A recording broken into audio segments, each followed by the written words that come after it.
$15 million for 5 years of your life. Would you do it? When the balance on my banking app finally ticked past 9 figures, I sent one last goodnight message to the woman I'd been playing the devoted puppy for. Then, I opened a mutual friend's Instagram story and saw it. A picture of her at a private party, cozying up to another guy, both of them wearing matching couples' watches I'd never seen before. Expressionless, I screenshotted the image, added the caption, "All for nothing," in the end, and posted it to my own feed, instantly transforming myself into the tragic hero of some late-night emo drama. After all that, I leaned back on the couch, and finally, I couldn't hold it in anymore. I laughed out loud. Thank God. Isabella Vance had finally given me the perfect exit. If I had to keep up this ridiculous charade of devoted love for another second, I was going to be sick. Comments and DMs immediately flooded my post, all offering condolences. I picked a few from people who didn't really matter and replied with a somber thanks, and it's okay, I just need some time. You have to commit to the role. So, with a broken heart, I turned off my phone.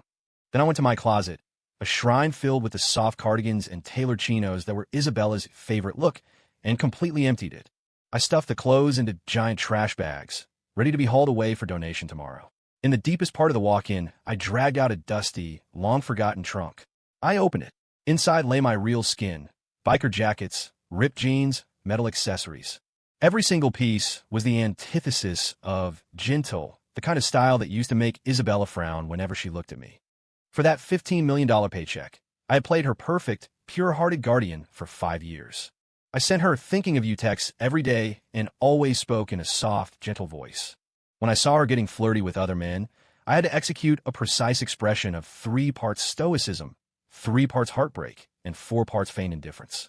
Then I'd walk away quietly, wait for her to offer some vague explanation, and immediately come running back, wagging my tail like a loyal dog. The textbook definition of a guy hopelessly, pathetically in love. After confirming the text message on my other phone that the final payment of $7.5 million had cleared, I happily changed into my own clothes, grabbed my keys, and floored it to the loudest club in the city. Amid the deafening music and strobing laser lights, just after I'd swapped numbers with a gorgeous girl, my phone started vibrating like crazy. A cascade of missed calls and a barrage of texts nearly crashed it. But the most glaring notification was from Isabella. In 5 years, I could count on one hand the number of times she'd texted me first. The world must be ending. She didn't say much, just a single cold line. Where are you? I casually snapped a picture of the row of colorful cocktails on the bar and sent it back with the caption, "Drowning my sorrows." Why aren't you answering my texts? Even through the screen, I could feel her innate, unshakable superiority and annoyance. The old me would have replied in a millisecond, tripping over himself to explain, terrified that her anger would get me banished to the doghouse. But now, the show was over. I ignored her, stuffed the phone back in my pocket, and picked up my drink, ready to get back to my singles party. I should have known she'd call. I knew her game. It was the same old trick, say a few vague, ambiguous things, give me a sliver of false hope, and I'd come crawling back, grateful for scraps. She had perfected that routine over the past 5 years. Too bad, none of it mattered anymore. The money was in the bank. I was in a good mood, so I figured I'd let her have her little monologue. I answered the call, not even bothering to say hello. She could obviously hear the chaotic background noise. The judgment in her voice was practically oozing through the phone. "Ryan, where in the world are you?" I almost rolled my eyes. Her interrogating tone sparked a visceral wave of disgust. But as a professional actor, you have to nail the final scene. I lowered my voice, making it sound choked and raw. "I saw your story. That watch is beautiful." One sentence, packed with meaning. It explained why I was getting wasted at a club and perfectly painted the picture of a devoted lover betrayed by the woman he adored. I knew she'd see my post. Otherwise, Her Royal Highness would never have deigned to lift a finger for a simp like me. After all, you have to manage the fish in your pond. The line went silent.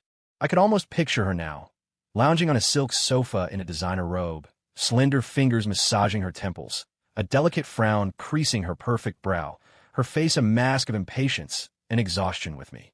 "Ryan," predictably, her voice dripped with a kind of condescending weariness. "Can't you just be mature for once?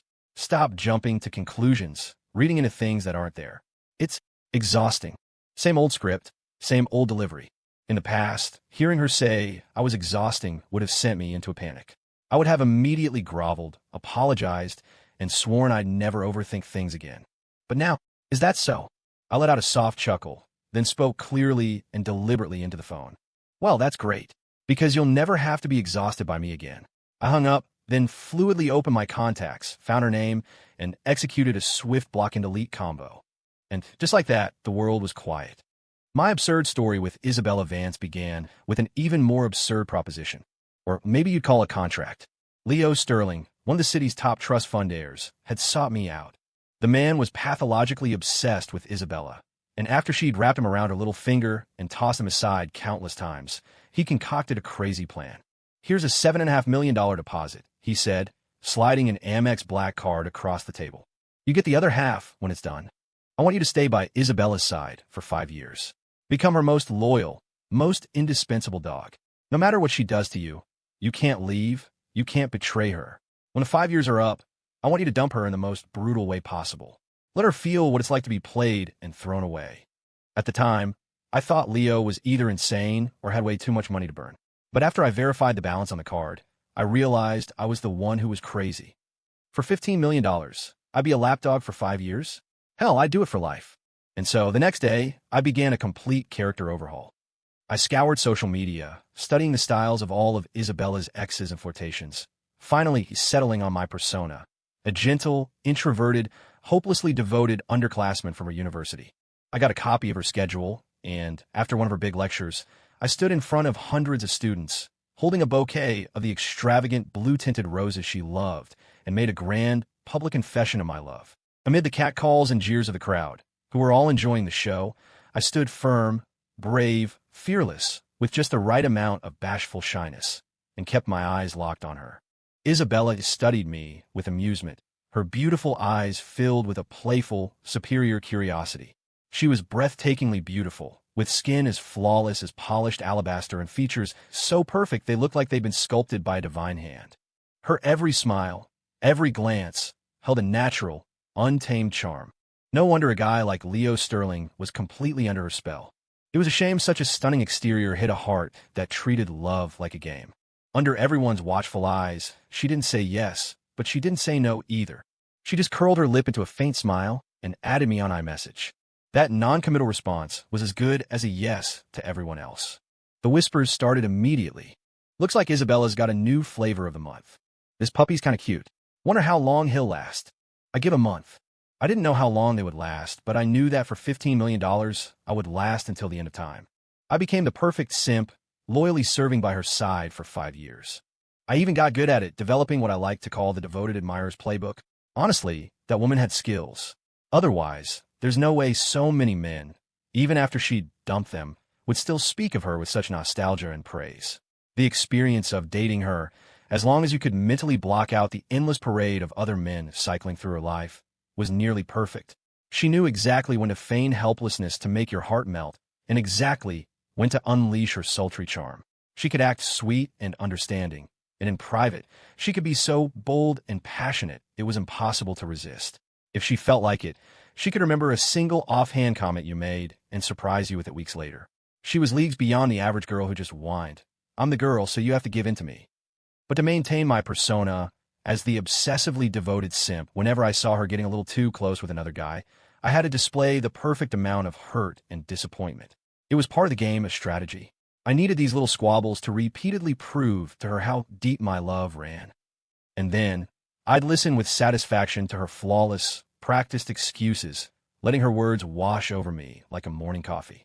Life without Isabella Vance orbiting my every move was incredible. I made up some excuse to quit the consulting firm I was working at part-time, then spent a solid week doing nothing but lying on my couch. Every cell in my body felt like it was singing. I saw her again at a friend's birthday party. I still have no idea how a guy I barely knew from a college elective became one of her besties, but somehow what was supposed to be a reunion with my old classmates had morphed into a joint social event for me and her. From the moment I walked in, Isabella just gave me a brief, cool glance from her beautiful eyes. After that, she sat silently in the corner, nursing a drink, acting as if we were complete strangers. It wasn't until the party was winding down and everyone else tacitly left me with a drunken, glassy-eyed Isabella that I realized I'd been set up. The old me would have been thrilled at the opportunity, but I wasn't that on-call, disposable loser anymore. Without even looking at her, I grabbed my jacket and started to leave. Everyone in the room froze. The host stammered, Orion? Isabella's drunk. Aren't you going to take her home? I shot him a look dripping with sarcasm. Does she not have legs? Or hands? Or the Uber app on her phone? My words left him speechless, his face turning a shade of beet red as he nervously glanced back and forth between us. The atmosphere in a room plunged to absolute zero. Just then, the unconscious Isabella slowly stirred. She opened her hazy eyes, found me instantly, and her voice, husky and soft from the alcohol, called out, "Ryan, wait, I need to talk to you." I stopped, not because I felt sorry for her, but because I was genuinely curious what kind of game she was playing after going to all this trouble. Once everyone else had taken the hint and left, she lifted her gaze to meet mine. Her eyes were wet, filled with a look of hurt and vulnerability. She asked softly, "Ryan, are you really done with me?" If I didn't have such strong self-control, I might have actually been fooled by her Oscar-worthy performance. "So we're doing this? Fine by me." I slipped right back into character, staring at her, as my eyes instantly welled up. My voice was thick with restraint and regret. "I'm sorry, Isabella. I can't stop my mind from racing. I feel like I'm going crazy. So, I have to leave you." We just stared at each other, the air thick with drama, like a scene from a bad soap opera. We went back and forth, a dance of push and pull, until we reached a mutual understanding. I would call her an Uber, and from then on, we would go our separate ways. I was waiting with bated breath for the Uber driver to call, so I could finally escape, but Isabella's next words killed any desire I had to continue the act. She was leaning against the sofa, looking up at me, her red lips slightly parted. Her eyes were sharp and clear, with no trace of drunkenness left. "Ryan, $15 million. Are you enjoying it?" My stomach dropped, but then a sense of relief washed over me. With her family's resources, finding out about my deal with Leo Sterling was only a matter of time. Since the script had been exposed, there was no point in acting anymore. I expertly wiped away the fake tears I'd managed to squeeze out and let a cold smile spread across my face. "Thanks to you, I'm having a fantastic time. Seriously, it was $15 million. Could something as flimsy as love even compare?" The room fell silent. After a long moment, Isabella stood up. The fragile, helpless act was gone. She walked toward me, her heels clicking sharply on the floor, each step a tap against my dwindling patience. She stopped right in front of me, her slender fingers reaching up to touch my cheek. She tilted her head back to meet my eyes, her voice as cold as ice. "So, that was your motive for getting close to me all along." I frowned in disgust, swatting her hand away. I leaned in slightly, adopting the same condescending posture she always used. "So what if it was?" I asked with a smile. "So what if she found out? Does Miss Isabella Vance get to play with everyone else's feelings, but no one is allowed to play her for money?" Her face went pale. She stared at me, her eyes churning with a storm of complex emotions I couldn't decipher. Just as my patience wore out and I was about to walk away, she asked a question so ridiculous it was almost comical. She said, "Ryan, in all these 5 years, did you ever have even a single, genuine feeling for me?" I couldn't help it. I burst out laughing. As her gaze grew colder, I composed myself and told her, word by word, "Since you're so desperate to know, I'll give you an honest answer. Isabella, I never once had a single real feeling for you. Every sweet nothing, every loving glance was meticulously calculated, all part of my cost-benefit analysis. I know exactly who you are. You're the queen of the game, and I was at best a highly competent fish in your pond. I never even made it into your private ocean. For 5 years, I served you diligently, treated you like a goddess. I'd say I earned that $15 million. Right now, all that's happened is that your pond has sprung a tiny leak and one fish got away. What's the big deal? You could just tell everyone you got tired of me and kick me to the curb. We go our separate ways. Isn't that better for everyone?" I thought my little speech left her with plenty of dignity. Given her pride, I expected her to grit her teeth, agree, and we'd never see each other again. But just as I reached for the door, she grabbed my wrist and scoffed. "Ryan, you think you can just declare this over? Did you ask for my opinion?" "Her opinion? Why the hell would I need her opinion?" I turned back, gave her the most dismissive, fake smile I could muster, and yanked my hand free. I walked out without a second glance. All things considered, $15 million is damn fun to spend. To avoid Isabella, I packed a bag that night and flew to Europe. I spent 6 months living it up, getting a taste of the decadent life. When I got bored, I moved back to my hometown, a nice city in North Carolina. With the money, I bought a sprawling penthouse overlooking the river, cash, and picked up an Aston Martin. Young and retired, the dream. During that time, Isabella's friends would find ways to contact me, trying to persuade me. "Ryan, Isabella really does care about you. She's a different person since you left." She drinks all the time. She's lost so much weight. With her status, all the men around her are just playing games. You were the only one she was serious about. Why else would she have kept you around for 5 years? I didn't let her finish.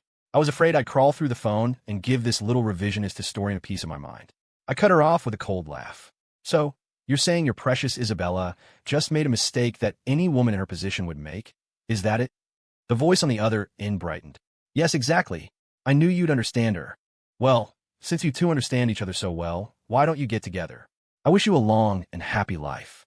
Just do the world a favor and stay away from everyone else. I hung up and proceeded to block everyone even remotely connected to Isabella Vance. But I forgot one person. My millionaire benefactor, Leo Sterling. And because of him, I was now sitting in a lavishly decorated villa, staring at a girl in heavy eyeliner, ripped jeans, and a palpable keep-away or a high school girl. That's right. Leo and I had made another dirty deal. When he offered me $5 million, any hesitation would have been an insult to the money. But the target was a minor, which felt all kinds of illegal. Thankfully, Leo quickly clarified. The rebellious teenager in front of me was Stella Ray, his sister's daughter, his niece. Her parents were always abroad, neglecting her completely, their only form of parenting being a fire hose of cash. The girl had grown up starved for affection and had become famously rebellious, a local legend of a bad girl. She was a senior in high school, on the cusp of graduation, but spent all her time running wild. Leo, the concerned uncle, was at his wit's end. He tried everything, tough love and gentle persuasion, but nothing worked. As a last resort, he thought of me. In his words, Ryan, you managed to handle a demon like Isabella Vance. A rebellious teenager should be a piece of cake for you, right? I'm not asking for miracles. Just keep her out of trouble for 1 year, make sure she actually applies to college, and gets into a decent school. I stared at him blankly. Do I look like some kind of super nanny to you? Leo gave an awkward laugh. With great power comes great responsibility, my friend. I was so flattered by his bullshit that before I knew it, I had moved into Stella's villa and was standing in her kitchen with a spatula in my hand, preparing a heartfelt, home-cooked meal.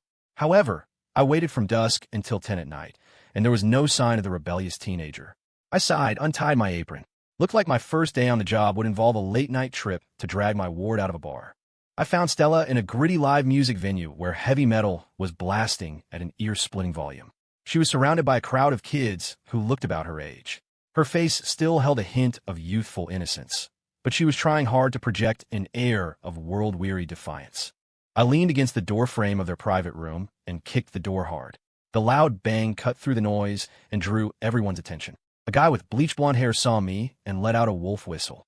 Yo, Stella, your handsome nanny is here to collect you again. Stella looked up, her heavily lined eyes carrying a detached, nihilistic coolness as she stared right at me. I had to admit, the girl was stunning in a fierce, untamed kind of way. No wonder the boys around her looked at her with a mix of awe and timid adoration. She met my gaze for a moment, then a sly, mischievous smile played on her lips. She raised an eyebrow at me. You came. Those 2 words made me feel like I'd punched a pillow. We've been playing this game of cat and mouse for nearly 2 months. In that time, I was either dragging her out of this bar or staging a family drama in some other club. The stress was about to shatter my caring older brother persona. This kid was harder to handle than Isabella. If it weren't for the $5 million in the 1-year contract, I would have been tempted to give her a real taste of what the school of hard knocks felt like. But thankfully, she wasn't completely unreachable. At least, whenever I showed up and made a scene, she'd grant me some face and come home with me. Of course, that was the result of the past 2 months of me sitting across from her for hours after capturing her, patiently delivering my ideological guidance lectures. On the way home, we walked in single file, her in front, me behind. The dim yellow streetlights stretched our shadows long behind us. She walked with a lazy slouch, but always maintained a careful distance. Not too far, not too close. It was her way of letting me protect her without admitting she needed it. This kid, deep down, she was still just a girl who needed looking after, but she insisted on wearing armor, pretending to be invincible. We walked in silence. The atmosphere was heavy. I cleared my throat, trying to start a conversation. You have midterms tomorrow, right? Do your best. She let out a short, sharp laugh, as if I just told the world's funniest joke. Midterms? She scoffed. I knew what that scoff meant. I kept up my gentle big brother act. Even if you don't know anything, you should at least stay for the whole time. You have to make it look good. But Stella wasn't playing along tonight. She stopped abruptly, turned around, and closed the distance between us in a few quick strides, blocking my path.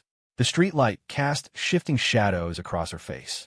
I heard her let out a low laugh, a sound like a feather brushing against my ear. She beckoned to me with her finger, signaling me to lean down. Then she whispered, close enough that only I could hear. Cut the crap, Ryan. This whole sensitive, intellectual act, it's making me want to puke. This whole thing was my fault, really. I got cocky. It was about a month ago, on another night, she didn't come home. I was getting tired of the chase and decided to give myself a break. I didn't go looking for her. Instead, I drove to my usual quiet bar for a couple of drinks. I was just starting to relax when a message from her popped up on my phone. Where are you? The situation felt eerily familiar, but I replied without missing a beat. Had to take care of something? I'm in my own place. I was about to ask where she was gearing up for a remote lecture when another message came through. It wasn't text. It was a series of photos. The background was the very bar I was sitting in. The subject was a man in a black biker jacket, leaning against the bar, a cigarette between his fingers.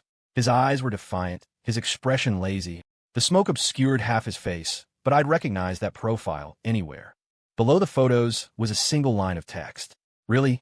Nice jacket. And the cargo pants really make your legs look long. Me.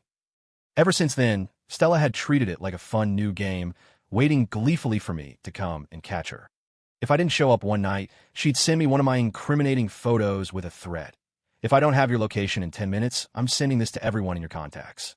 Honestly, her childish threats didn't scare me. My family knew I wasn't exactly a saint, and my friends knew exactly what kind of person I was. But I had started to notice something else. This kid, Stella, seemed to have a thing for me. And I couldn't just walk away from $5 million. Only an idiot would choose principles over that kind of money. Besides, even if she was in high school, I didn't believe for a second she was some innocent little flower. Her interest in me was probably just a mix of temporary fascination and a desire to conquer. And me? I've never pretended to be a good guy. Since she wasn't calling me out directly, I was happy to play dumb. Worst case, I just play the simp for her like I did for Isabella. When a year was up, I'd make up an excuse, take the money, and disappear. So we settled into this unspoken, ambiguous relationship, living a strangely harmonious life under the same roof. But Stella and Isabella were fundamentally different. Stella had a clumsy, teenage sincerity about her. She was like a feral kitten that had just chosen its owner, all claws and hisses to the world, but carefully retracting them for me. She acted tough, but in reality, she'd do anything I asked. I was supposed to be looking after her, but more often than not, it felt like she was the one taking care of me. If I casually mentioned a craving for something, it would be on the dinner table the next day. When I had a seasonal cough, she'd quietly leave medicine and a glass of warm water by my bed. It got to the point where even a cold-hearted bastard like me felt like I was getting paid too much. But still, money is way better than love. With that thought, my conscience was clear again. After all, I was being genuinely good to her during this time. And when it comes to feelings, who can really say who's getting the better end of the deal? I thought things would just continue peacefully with Stella until my year was up. I should have known I couldn't escape Isabella Vance, the persistent ghost from my past. Her friend, after jumping through a few hoops, managed to get my new number from an old coworker. Her voice on the phone was practically begging. Ryan, please, you have to come back and see Isabella. She's been hospitalized twice with a bleeding stomach from trying to find you. If this keeps up, something terrible is going to happen. I hung up, feeling a complicated mix of emotions. It wasn't concern, just annoyance. But out of a sense of basic human decency, I booked a flight back to New York that night. The moment I pushed open her apartment door, I was hit by a wall of stale alcohol fumes. The once glamorous, untouchable Isabella Vance was curled up in a corner on the floor by her bed. Her hair was a mess, her face was pale, and her entire being radiated defeat. She was still painfully beautiful, but the imperious aura she once commanded was long gone. The sound of the door must have startled her. She slowly lifted her eyelids and looked in my direction. When she realized it was me, a self-deprecating, bitter smile touched her lips. You came. I wrinkled my nose, trying to ignore the pungent smell as I walked toward her. I couldn't help but remark, "This isn't your style, Isabella." She stared at me, her eyes filled with an unreadable emotion, her voice hoarse from the drinking. And what is my style supposed to be? I sighed, not answering her question. Instead, I crouched down in front of her, meeting her gaze. This is pointless, you know.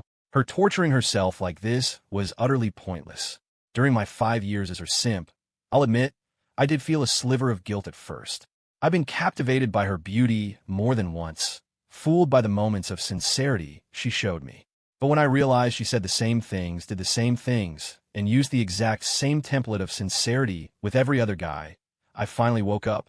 It was just her standardized procedure from managing her pond. So, in this relationship, I never felt like I owed her anything. My motive was money, yes, but I had also given her 5 years of my time and energy caring for her meticulously.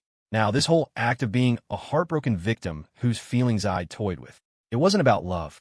It was about her massive ego, unable to accept that she, too, could be the one who was played.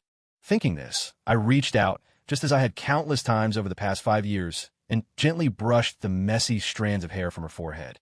I used a tone that was soft but distant, a final attempt at a reality check. Isabella, you have a sensitive stomach.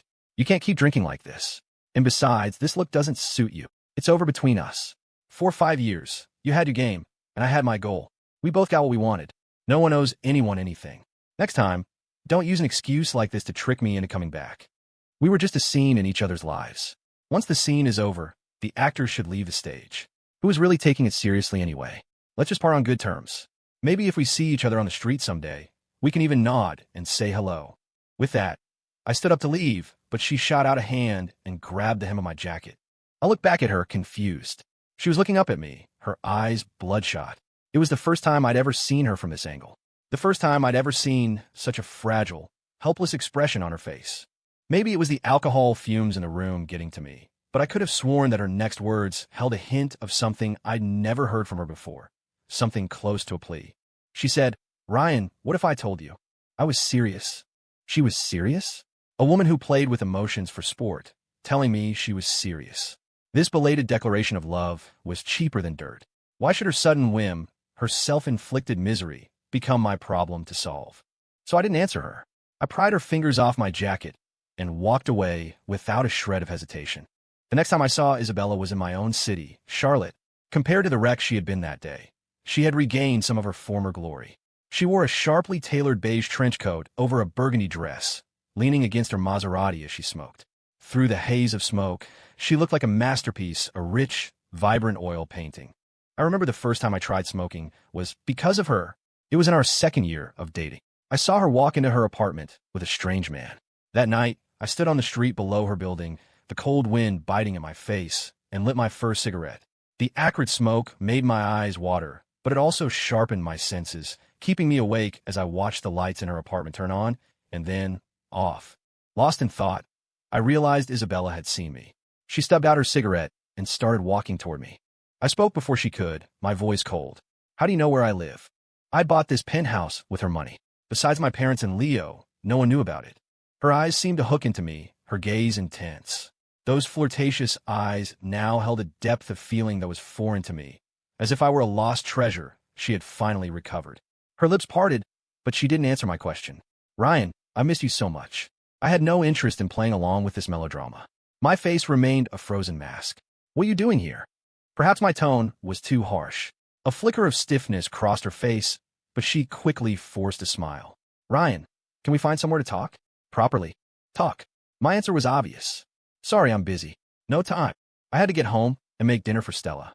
I turned to leave, but Isabella grabbed my arm. I was starting to get angry, my voice dropping to a low hiss. "Isabella, what the hell do you want?"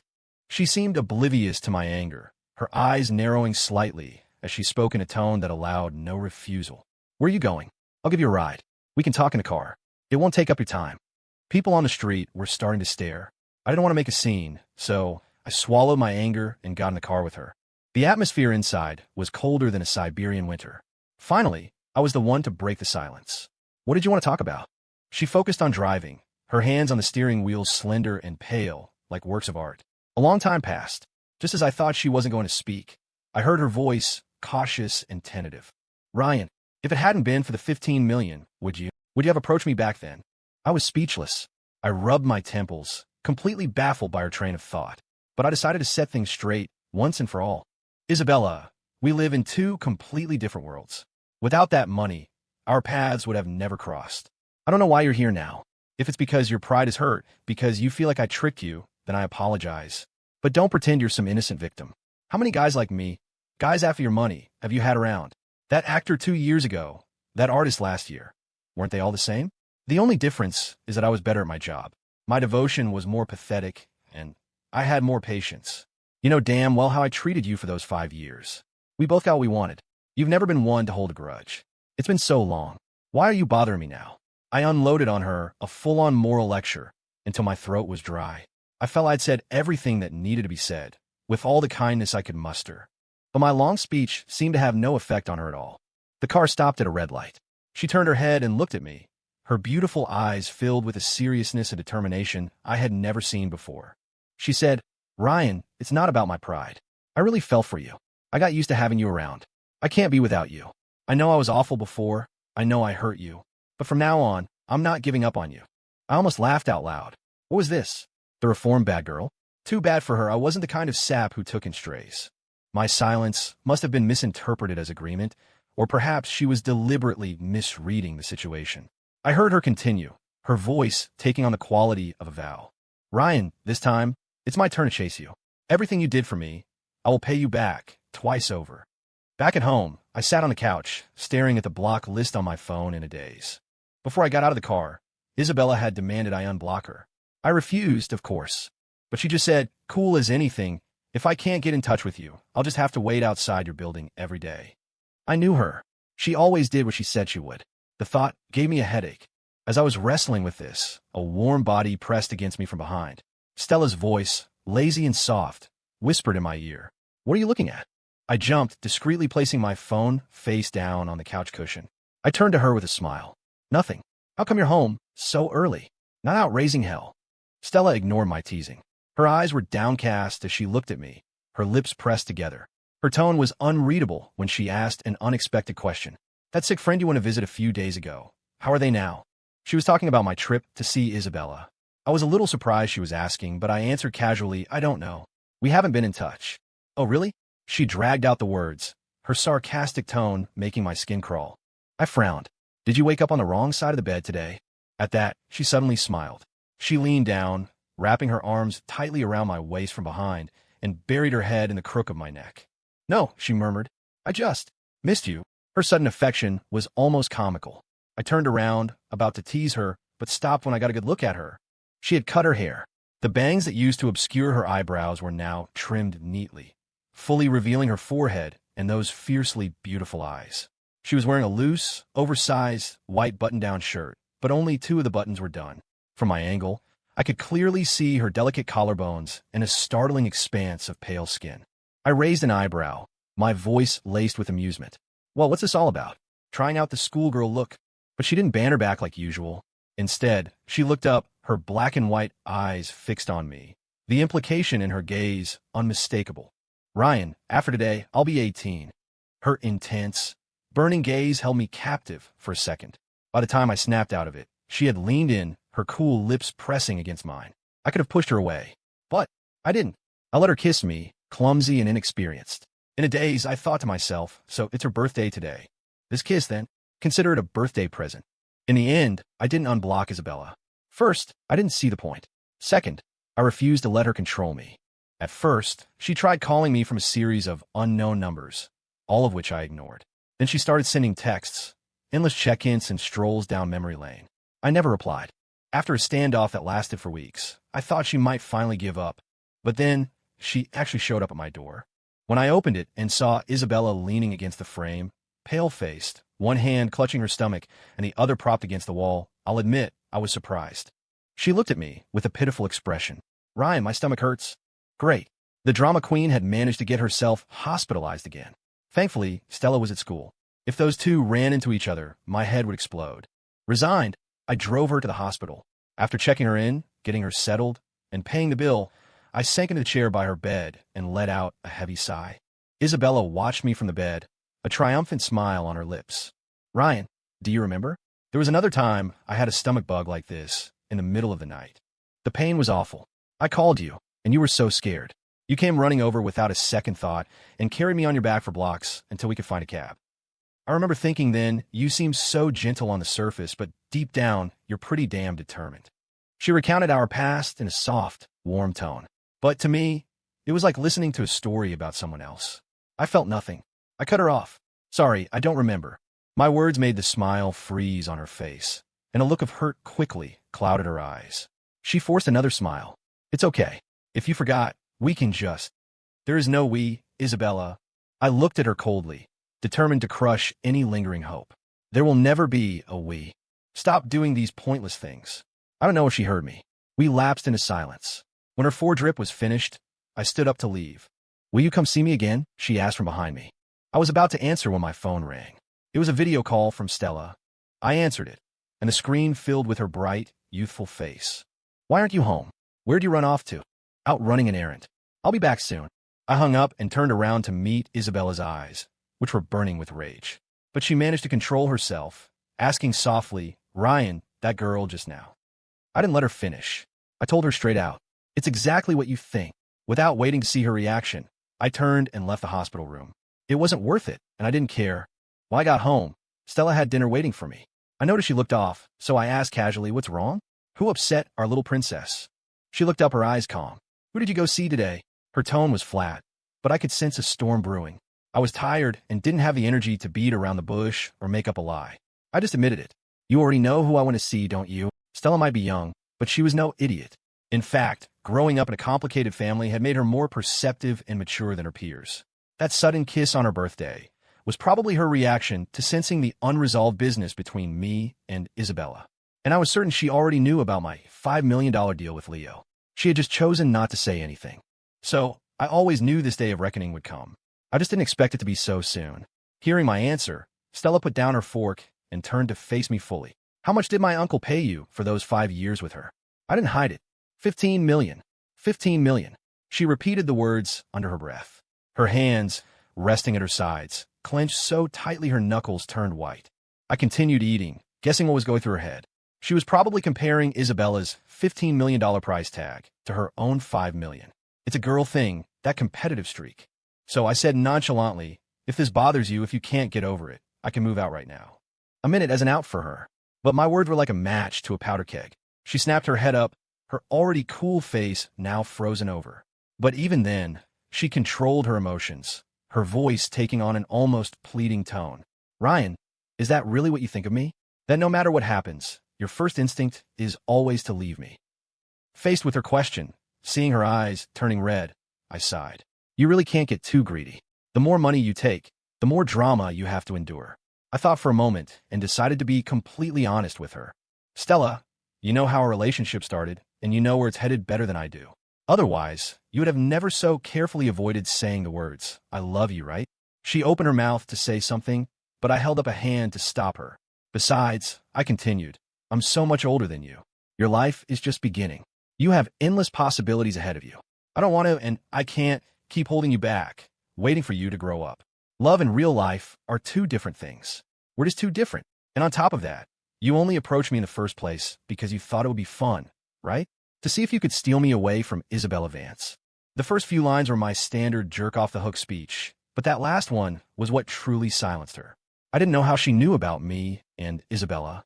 Maybe she heard from Leo, or maybe, like Isabella, she used her family's money to have me investigated.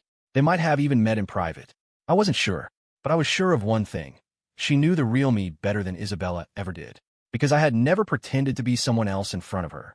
So she knew her initial intentions weren't pure.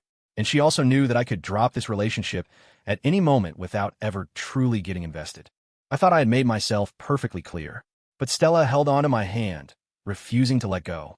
She looked at me stubbornly, her eyes red, but she wouldn't let a single tear fall. She was the same defiant, wild girl I had first met. She knew me too well, so she didn't try to make me stay. She knew she couldn't, so she just put on a brave face, her voice laced with a defiant, almost desperate edge. Ryan, I admit it, I had ulterior motives at first. But later, I really did want to be with you. If you won't wait for me to grow up, then I'll just grow up on my own. If you won't wait for me, then I'll run as fast as I can, until I'm standing right in front of you. Seeing her so earnest and stubborn, I couldn't help but reach out and stroke her hair. Okay, I said softly, but I won't wait for you. I won't wait for anyone anymore. I hope you make it in time. I was selfish. After everything with Isabella, I was immune to concepts like waiting and true love. She didn't respond to my coldness.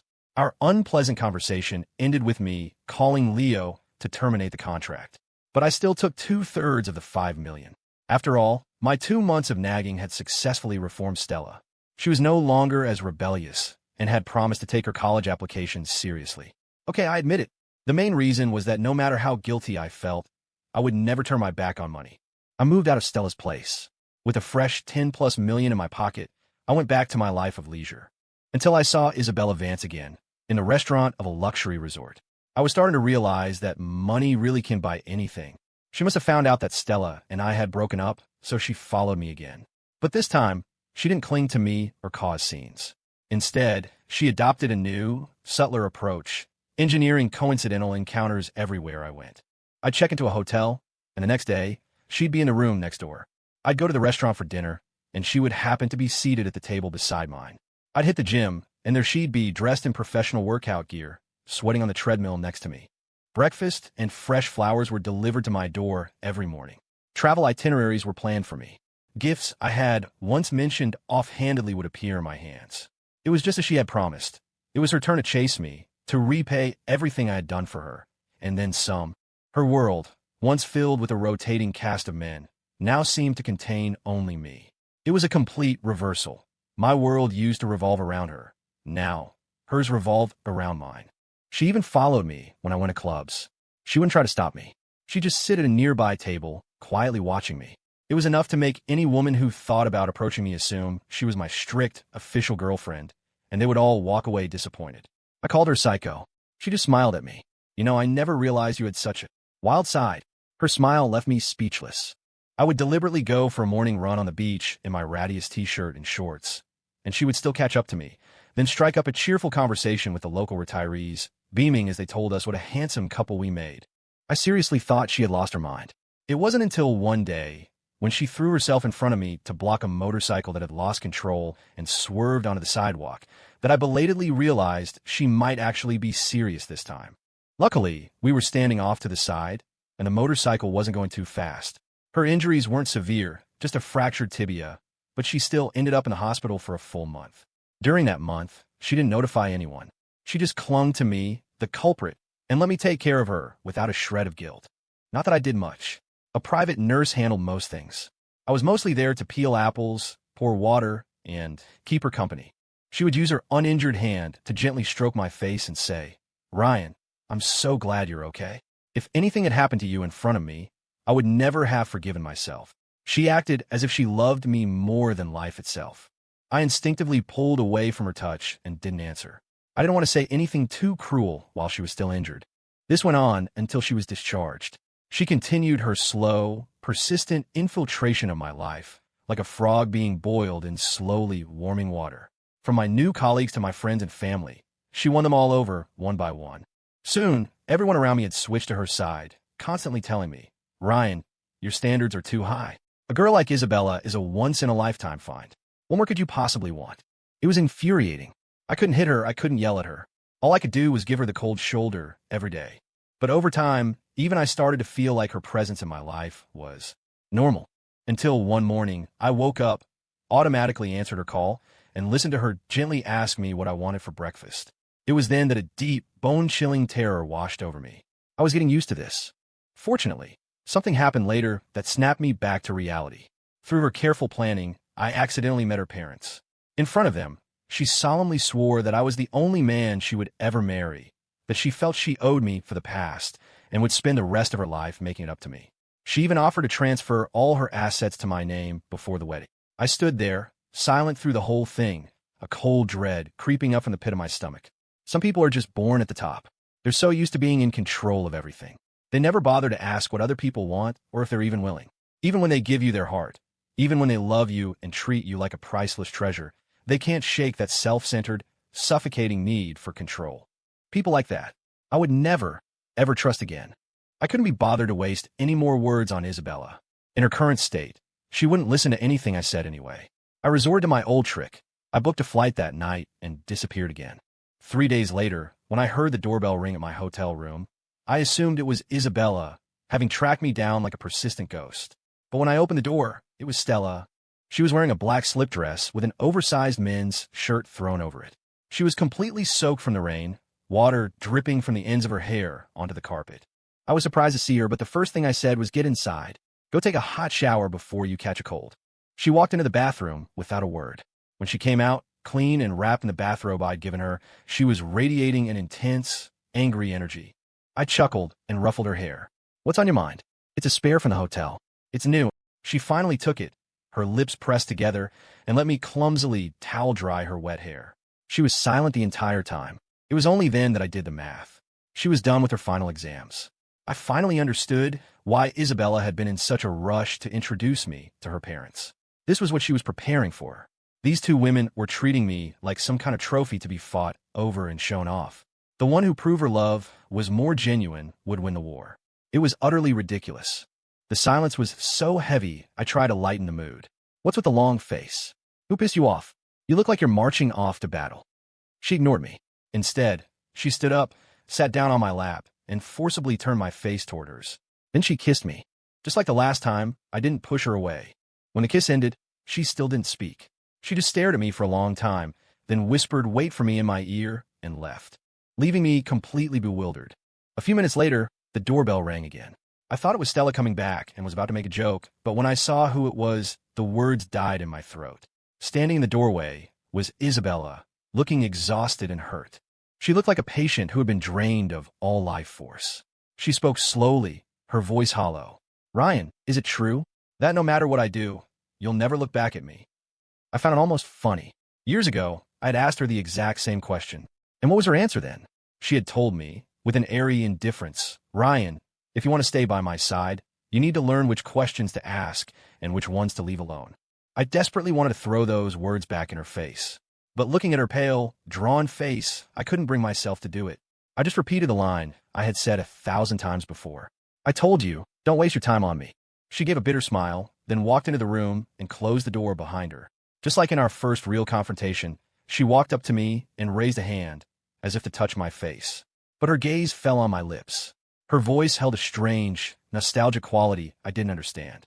"You rejected me once." I didn't know what she meant until her thumb brushed against my lower lip. The slight sting as she pressed down made me realize Stella had bitten me.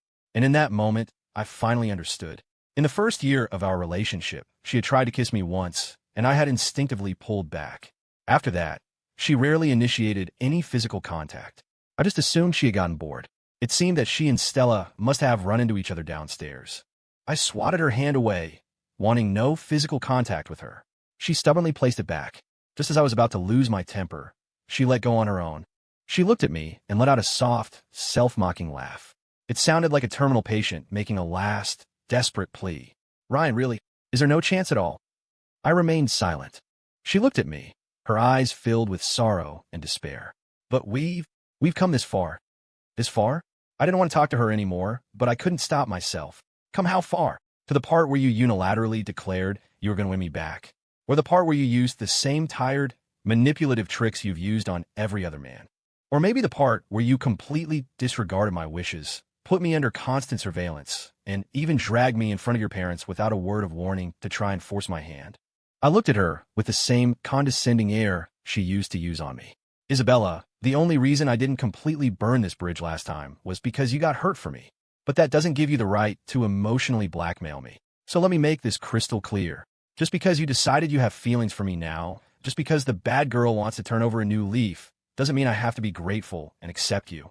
I didn't love you then, I don't love you now, and I never will." My words hung in the dead air of the room. Isabella stared at me in silence for a long time. So long that she eventually threw her head back and let out a loud, unrestrained laugh. She laughed until tears streamed down her face. I was sure she had gone insane. After a long while, she stopped, the old, familiar, playful smile returning to her lips. It was a look of mockery, and she spoke as if talking to herself. "You really are impossible to break, aren't you, Ryan? Fine, fine, fine. I admit it. I lost." Each fine was softer than the last, each one more complex. I was confused. Was this it?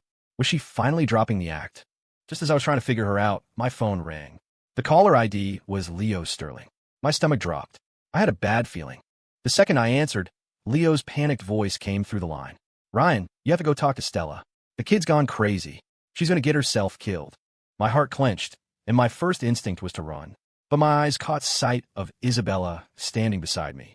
I froze, looking at her with a new sense of unease. She must have heard the call, because she swallowed whatever she was about to say. Damn it, I thought. My reaction had been too quick. In her current state, if she felt provoked, what if she tried to stop me from leaving? But to my surprise, Isabella just looked at me, her expression terrifyingly calm. Time seemed to stretch on forever. Finally, she asked, Ryan, is she that important to you? I thought for a moment, then nodded. Another long, agonizing silence. Just as I was about to force my way out, I heard her voice from behind me. It was very soft, like a farewell. She said go. The word was a massive relief. I didn't think twice. I threw open the door and sprinted toward the address Leo had given me. When I found Stella in the illegal high-stakes poker room Leo told me about, she had the nerve to frown and scold me. What are you doing in a place like this? Get out. I didn't say a word. I grabbed her by the arm, dragged her out of that smoke-filled den, and shoved her into my car. Then, I slapped her across the face. Stella was completely stunned. Stella, you're an adult now, not a 3-year-old. Don't you know which places you should and shouldn't be? Do you have any common sense? You grew up with everything. Why would you touch something like this? Do you want to ruin the rest of your life? Do I really have to be the one to teach you this? I yelled at her, just like I had on so many late nights, lecturing her until she fell asleep. But the rebellious girl who, even when I left her, had been too stubborn to shed a single tear, was now red-eyed, fat tears rolling uncontrollably down her cheeks. She looked at me, hurt and defiant, and cried out, but I couldn't wait anymore, Ryan. You said you wouldn't wait for me. You told me to grow up on my own. But Isabella, she took you to meet her parents. You're going to leave me too. Her words left me feeling both helpless and incredibly soft. It was obvious what had happened. She must have been provoked by Isabella. Leo had told me on the phone that Stella had somehow found out about the $15 million deal for my 5 years with Isabella. She had decided she needed to get $15 million of her own, 5 to match her contract, and 10 to pay back Isabella on my behalf. She didn't want to ask her family, and the news of me meeting the parents sent her into a panic. So she took a desperate, stupid shortcut. I sighed, looking at the girl in front of me, who was sobbing uncontrollably but whose eyes were still fixed on me, full of nothing but me. I felt a strange sense of longing. I knew all these stupid things she was doing were because I had told her, I won't wait for you. She was trying to prove to me, in the most extreme way possible, that she could grow up fast. But everything she did was still so childish, so naive for her age. And yet, her eyes, washed clean by tears, looking at me with such raw sincerity, made my heart ache with a warmth I hadn't felt in years. This feeling of being so completely and unreservedly cherished by someone.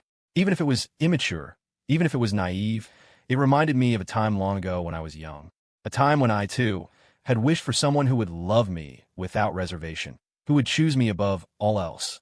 So, Ryan, what's the big deal about teaching a kid how to grow up? Everything she doesn't know, everything she doesn't understand, all her immature parts. You can be there to teach her. What's so hard about waiting for her? It couldn't possibly be worse than those 5 empty years. She was trying so hard to close the gap between us. She was trying so hard to give me all the love she had to give. What more could I possibly ask for? As if I had convinced myself, my tense body relaxed, and I leaned back against the seat. Then, with a small, fond smile, I reached out and ruffled her hair. Under her shocked gaze, I leaned in and gently pressed a kiss to her forehead. I heard my own voice, softer and more tender than I ever remembered it being, say, Stella, growing up is something I can still teach you. So, are you willing to learn from me? She snapped her head up, looking at me as if she couldn't believe her ears. What? What did you say? I smiled at her and repeated myself. I said, I'll be with you while you grow up. And you?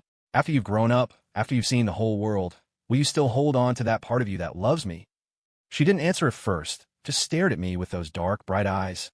After a long moment, a brilliant, radiant smile finally broke across her face. She practically shouted her reply. Of course I will. Just you wait, Ryan. I'll catch up to you really, really fast. Good? Then you'd better hurry up and grow up. Hurry up and catch up to my years. And I will give you a love that is yours, and yours alone. I moved back into Stella's house. She had been a bit of a disaster, but she was smart, and her grades were decent. We researched colleges and majors together, and she ended up getting into a good university right here in the city. And I, naturally, transitioned from her nanny to her live-in tutor boyfriend. The next time I saw Isabella Vance was at my wedding to Stella. That girl was impatient. The moment she graduated from college, she proposed to me, as if she was terrified I'd run away. Isabella came to the wedding alone.